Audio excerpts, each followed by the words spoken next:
Assalamualaikum warahmatullahi wabarakatuh. Perkenalkan, saya Mirinda Azmi dengan NIM 221268, Departemen Pendidikan Guru Sekolah Dasar.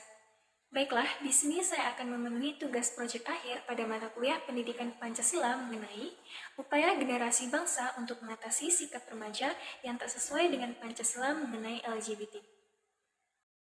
Akhir-akhir ini, marak sekali pembahasan mengenai LGBT di Indonesia.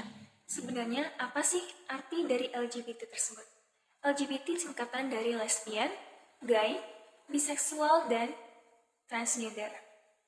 Nah, pada kesempatan kali ini, saya akan membahas mengenai apa itu LGBT, kemudian faktor penyebab terjadinya LGBT tersebut, kemudian yang ketiga ada dampak terjadinya LGBT, kemudian yang keempat cara mengatasi LGBT.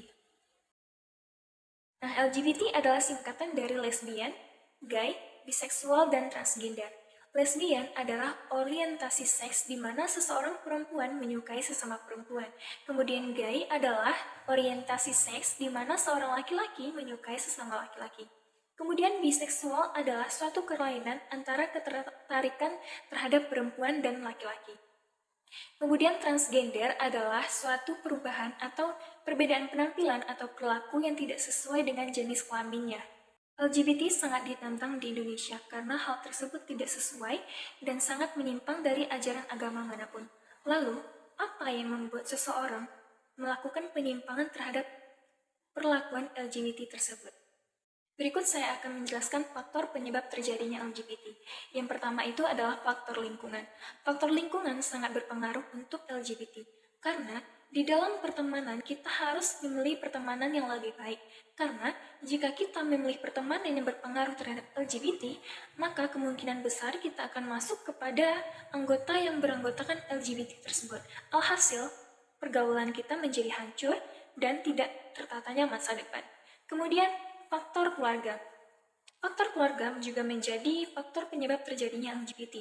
Contohnya saja, seseorang perempuan mengalami kekerasan oleh ayahnya atau saudara laki-lakinya.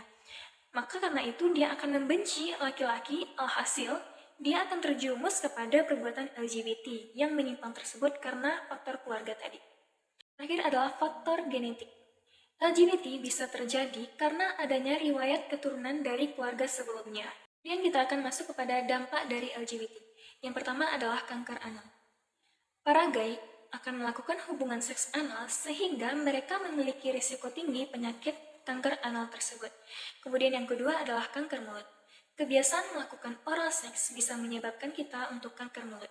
Sebab faktanya rokok itu bukanlah satu-satunya penyebab dari kanker mulut. Bisa saja ketika kita melakukan oral seks itu dapat menyebabkan kanker mulut. Selanjutnya ada meningitis atau radang selaput. Radang selaput terjadi karena penyalahgunaan obat-obatan terlarang yang menyebabkan tubuh kita mengalami peradangan tubuh, sehingga menyebabkan penyakit oleh penderita tersebut. Kemudian ada HIV atau AIDS. Pada umumnya, para LGBT melakukan hubungan seks bebas sehingga mereka mengalami virus HIV atau AIDS. Selanjutnya adalah dampak pendidikan. Para LGBT sangat berpengaruh terhadap dampak pendidikan. Faktanya, para LGBT tersebut lebih banyak putus sekolah 5 kali lipat lebih besar dari siswa-siswi normal.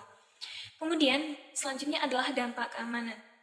Dengan adanya LGBT tersebut, maka terjadilah pelecehan seksual di mana-mana yang menjadikan lingkungan kita menjadi tidak aman dan kita harus waspada dengan hal tersebut agar kita tidak terjerumus kepada hal LGBT tersebut. Kita akan masuk kepada cara mengatasi LGBT tersebut. Cara mengatasi LGBT tersebut yang pertama adalah kita harus menjaga pergaulan kita agar tidak terjerumus kepada hal-hal yang buruk termasuk kepada hal LGBT tersebut. Kemudian yang kedua adalah menutup segala celah pornografi misalnya dari gadget. Di sana orang tua sangat berperan terhadap anaknya untuk mendampingi anaknya agar tidak mengalami hal-hal yang tidak diinginkan seperti terjerumus kepada LGBT tersebut. Kemudian yang ketiga yaitu diadakannya kajian atau seminar-seminar mengenai LGBT di setiap sekolah-sekolah agar siswa-siswi tahu apa itu LGBT dan apa bahayanya LGBT terhadap siswa-siswi tersebut. Kemudian yang keempat adalah adanya undang-undang mengenai LGBT, mengenai pelarangan LGBT agar tidak terjadinya penyebar luasan mengenai LGBT tersebut. Kemudian yang terakhir yaitu diadakannya kajian-kajian keagamaan mengenai LGBT agar tidak menyimpang dari agama kita masing-masing. Nah, dengan hal tersebut diharapkan LGBT dapat dicegah dan penyebarannya tidak semakin luas. LGBT merupakan masalah kejiwaan yang perlu ditangani oleh semua pihak, baik dari pelaku maupun dari lingkungan sekitar. Dengan adanya kerjasama baik, bukan tidak mungkin masalah LGBT yang menjadi kontroversi ini bisa diatasi dengan lebih baik lagi. Nah, pada kesempatan kali ini saya telah mewawancarai salah seorang yang mana dia ini adalah seorang perempuan, berarti dia seorang lesbian. Yang mana lesbi itu adalah orientasi seks di mana perempuan menyukai sesama perempuan.